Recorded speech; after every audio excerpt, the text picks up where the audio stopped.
18th birthday ito ng isang sikat na tao. Hindi siya artista, pero sikat kasi mayaman. Ginanap sa isang malaking hotel at invited yung amo ko. Kaming mga driver, bodyguard at yaya noong mga mayayaman na invited, nakahiwalay ang venue. Pero doon pa rin naman sa hotel na yon.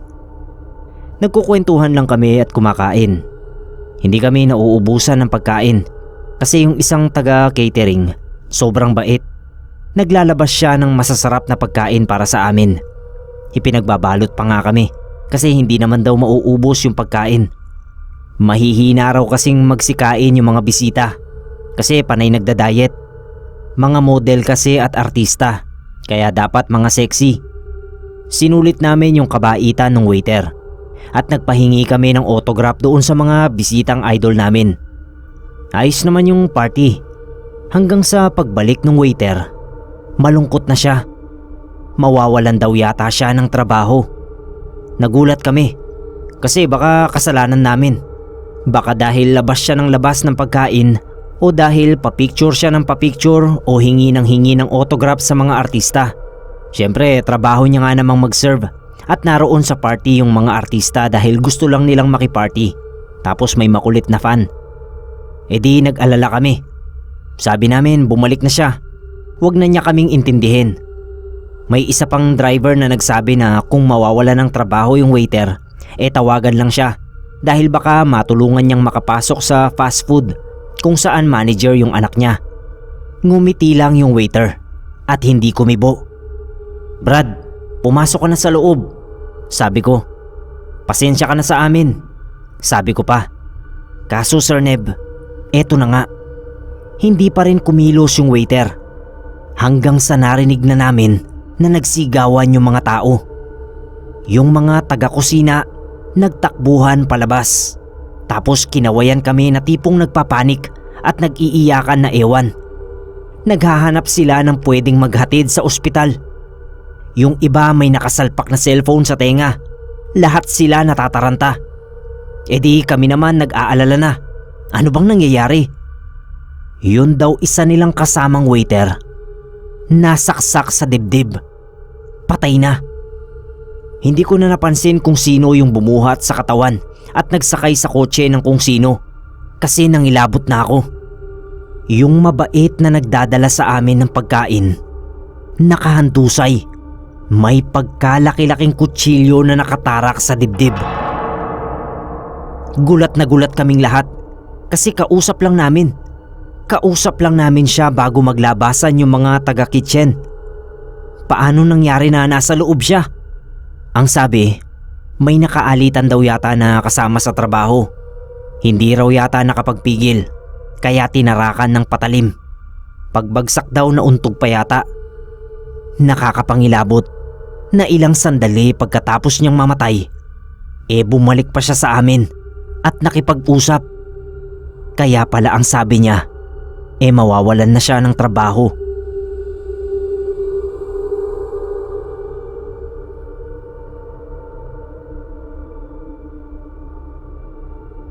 Magandang gabi po Pinoy Creepypasta. Listener niyo po ako since 2019. Noon pa po ay gustong-gusto ko nang magpadala ng sulat sa inyo. Kaso hindi naman gaanong nakakatakot yung mga karanasan ko. Ito pong kwentong isasalaysay ko ay kailan ko lang naranasan. Pamilyar po ba kayo sa mga walker groups? Kung hindi po, hindi ko na lang i-elaborate kasi baka mapuntahan pa ng mga minor. Bale sa madaling salita po, ay nakilala ko roon ang isang babae na siya kong napili para makasama sa Valentine's.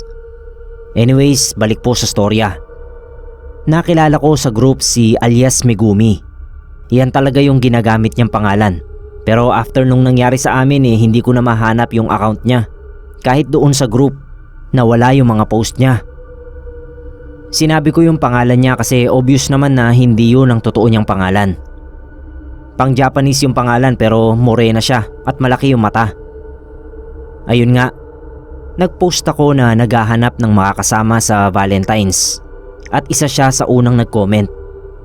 Nag-usap kami through PM at nagkasundo sa halaga, oras at iba pang bagay na may kaugnayan sa trabaho niya. Nagpalitan kami ng larawan para makilala ang isa't isa. So dumating ang Valentine's. Nagtagpo kami sa isang hotel sa Pasay. 3 oras lang kami roon at hindi ko pa na-enjoy. Bakit? Kasi po, umiilaw sa dilim yung mga mata ni Megumi.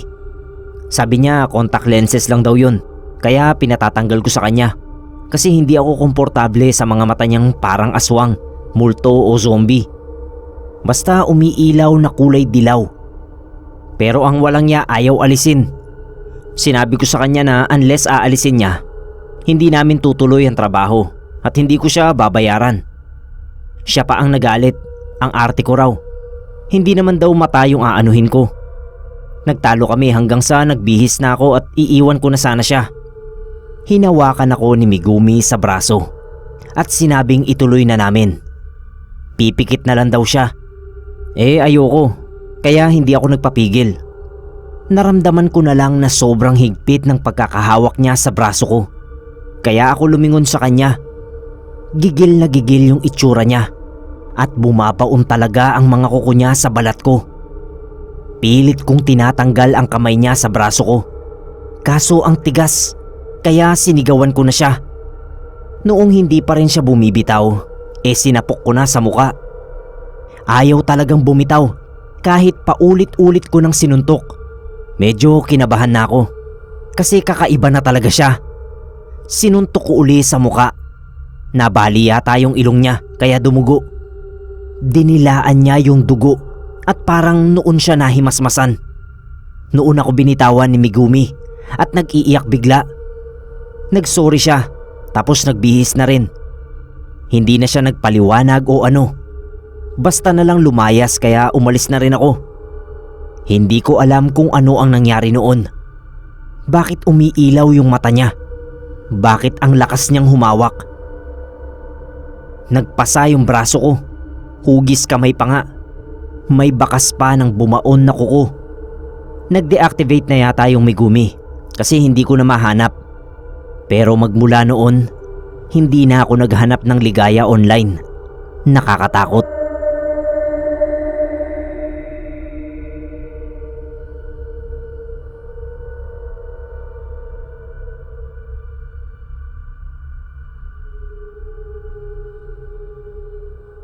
Galing kami ng misis at anak ko sa amin sa Batangas. Ipapacheck up kasi namin yung anak namin sa Philippine Children's Medical Center sa Quezon City. Diagnosed kasi siya na may ADHD. 4 na taong gulang siya nung time na yon. Bali ang schedule niya talaga sa doktor ay 9 ng umaga. Pero para hindi na kami mapagod, the day before ay lumuwas na kami at tumuloy na lang sa isang hotel sa malapit. Para presko si Sean, yung anak ko. Kapag kasi naiinitan o naiinip yun, nagwawala, nagiging iritable. Pagkatapos naming maghapunan, pinaliguan na ni Mrs. yung anak namin para matulog na ng maayos. Pinagigitnaan namin siya sa kama kasi malikot matulog yun. Di natulog na nga kami. Around 11, nagising ako kasi hindi ko nakapa yung anak ko sa gitna namin. Pagdilat ko, nakabukas yung pinto ng kwarto namin. Nakalabas si Sean. Nagpanik agad ako at ginising ang asawa ko. Tumawag agad kami sa reception kasi baka kinidnap yung anak namin at nailabas. Taranta na kami at nakakapagsalita na ng masama kasi paano makakalabas yung anak namin sa kwarto? Sigurado kaming nakalak yun. Hindi yun mabubuksan ni Sean dahil naka-deadbolt pa. Pinasecure sa gwardiya yung entrance at exit kasi wala pa naman daw lumalabas na may dalang bata sa hotel. Kaya malamang ay naroon lang sa paligid yung anak namin. Pinahalughog sa ibang crew ang hotel habang chinecheck din yung CCTV kung saan nagpunta si Sean. 10:24 siya lumabas ng kwarto namin at naglakad palayo. Pansin namin na nakataas ang isa niyang kamay na parang may hinahawakan siya. Tumitingala pa siya at parang nakikipag-usap. Kinabahan kami ni Mrs. kasi itsurang hindi normal ang mga nangyayari. Mabagal lang siyang naglalakad. Nakita na pumasok siya sa isang pinto na ayon sa manager, walang occupant. Yung pinto basta na lang bumukas at parang hesitant pumasok yung anak namin. Pero parang hinila siya sa loob. Noong na-confirm na doon siya nagpunta, tumakbo na kami papunta roon. Noong malapit na kami sa kwartong yun, ay may nakita pa kaming mag-asawa na parang nakikinig sa pinto.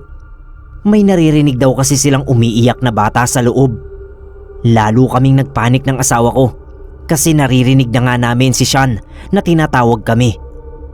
Binuksan na nga ng manager yung pinto. Yung iyak ni Sean ay nagmumula sa banyo. Pagpasok namin doon ay grabe yung iyak ng anak namin. Kinarga ko agad tapos nilabas ko. Ang sabi ni Sean ay mama niya ang kasama niyang lumabas sa kwarto namin. Sinabihan daw siya na lilipat sila saglit ng kwarto at susunod daw ako. Nang madala raw siya sa banyo, ay bigla raw lumusot sa salamin ang sinasabi niyang mama. Hindi maipaliwanag ng management ng hotel yung nangyari. Pero pinabayaan na lang namin. Sana lang ay wala ng pamilya ang makaranas ng kaparehong bangungot na dinanas namin. Nakakatakot lang isipin. Sino o ano kaya yung nakita ni Sean na kamukha ng nanay niya?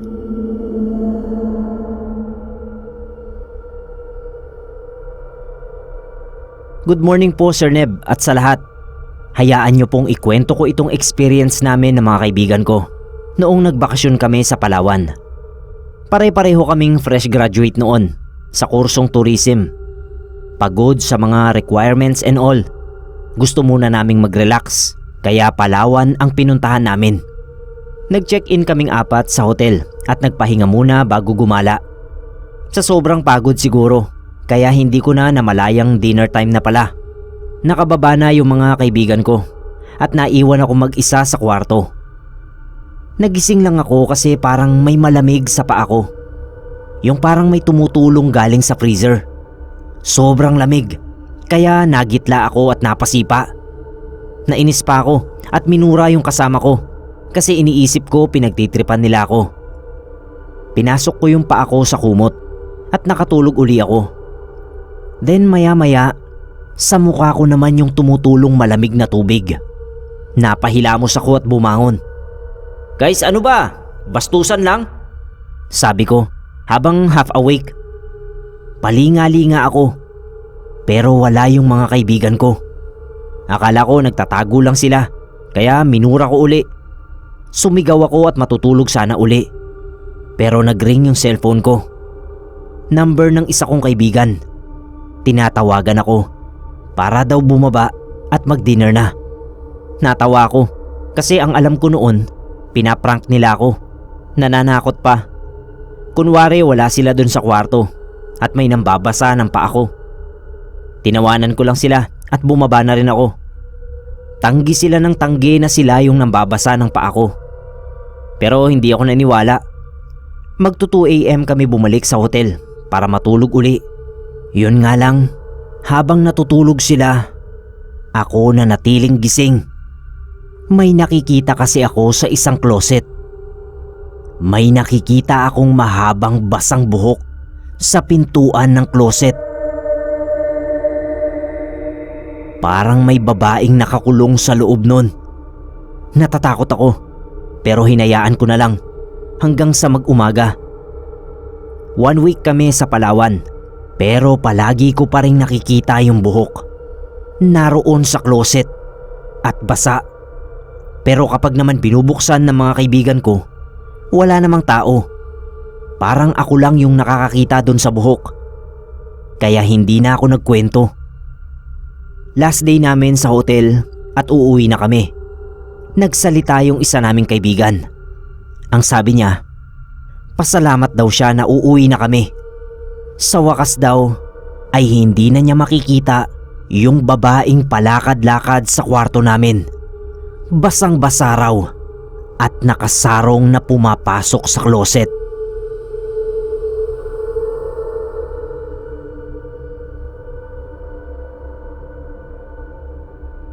Sir Neb, ang kwentong ito ay nangyari mga 7 years na ang nakakaraan.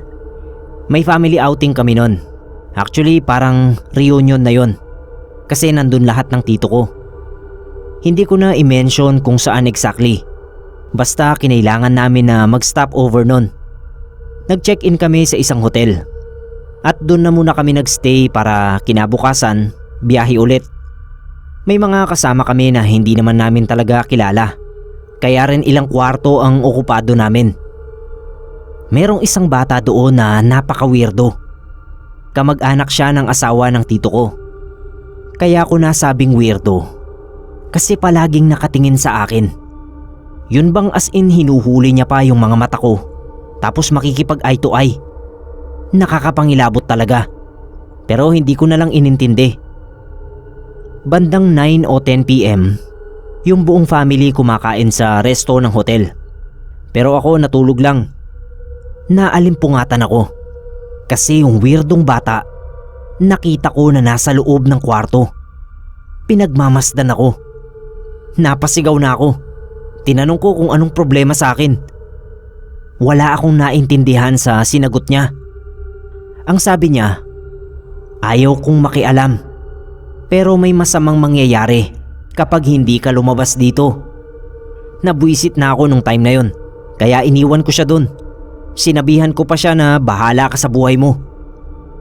Paglabas ko, nakarinig ako ng sigawan. Kaya napatakbo ako kasi narinig ko na rin yung mama ko. Pagdating ko sa resto, yung papa ko nakasubsob sa mesa. Nung tinanong ko kung anong nangyari, nabulunan daw si papa at hindi makahinga. Inaantay pa raw yung ambulansya. Napatakbo na ako kasi familiar ako dun sa Heimlich maneuver. Yun yung ginagawa na first aid para sa ganitong sitwasyon. Basta mag-a-apply ka ng pressure doon sa chest para maitulak yung bumarang pagkain. Agad kong ginawa yon kay papa. Nakailang subok ako. Pero awa ng Diyos, nailabas niya yung bara at nakahinga ng maayos. Ni hindi na nga kinailangan dalhin sa ospital si papa pagdating ng ambulansya. Natagalan pa nga yun eh. Kaya nga kung inantay pa nila yon at hindi ako dumating, baka wala na si papa ngayon. Todo puri sila sa akin nun dahil nga sa ginawa ko. Pero yung weirdong bata, tahimik lang habang nakatingin pa rin sa akin na parang sinasabihan ako na manahimik na lang. Hindi nila alam na kundi dahil sa kanya, hindi ako magigising, hindi ako lalabas para mailigtas ang papa ko. Hanggang ngayon palaisipan pa rin sa akin yon, Sir Neb. Basta ang alam ko, may kakaiba sa batang yon. Pero nagpapasalamat pa rin ako sa kanya.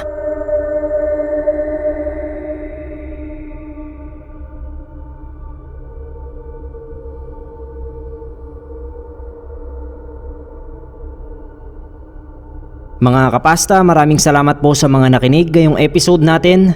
Special mention ko lang po, batiin ko ng happy birthday si Mama V ng Temple and Balanggue family ng Posorubio, Pangasinan. Sa March 25 po yan. Happy birthday po Mama V. So yun lang po ang episode natin para sa araw na ito mga kapasta. Muli po, ako po si Neb Quero. Magandang gabi po sa inyong lahat.